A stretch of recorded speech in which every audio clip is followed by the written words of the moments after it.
सरकारी जगार घर करिथिबा लोकंक घर भांगिबा पई पुलिस फोर्स सहित आसीथिले तहसीलदार, किंतु एहाकु विरोध करी ताती जाइथिले लोकमाने। पुलिस फोर्स उपस्थिति रे तहसीलदार को टणा उटरा करने सहित घुषाड़ी घुषाड़ी नहीं माड़ मारी उत्त्यक्त लोक मैंने जो दृश्य आपणक सामने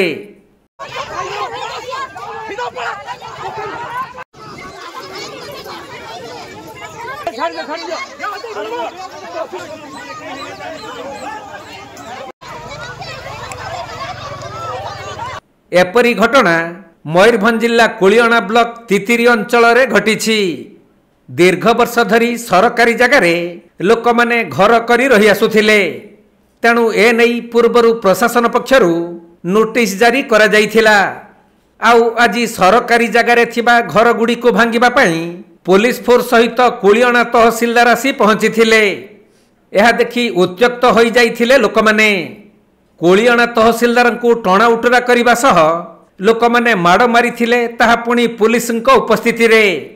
यह परे पुलिस कर्मचारी माने उत्त्यक्त लोकंक कबलरू तहसीलदार को उद्धार करी नहीं जाइथिले।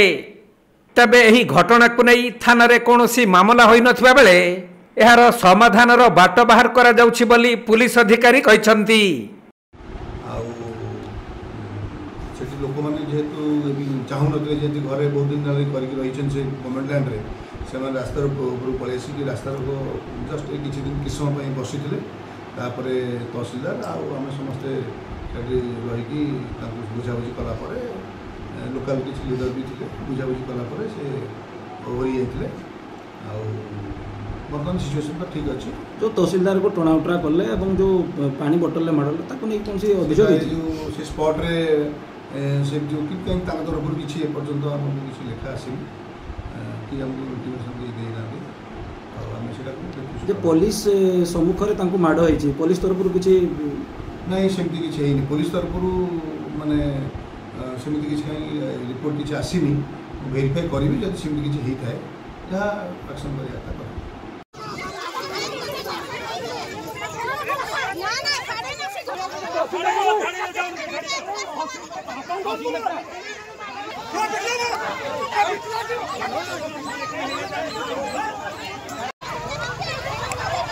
मयूरभंज जिला सारसकणारू तपन कुमार दंडपाटंक रिपोर्ट कोणार्क लाइव।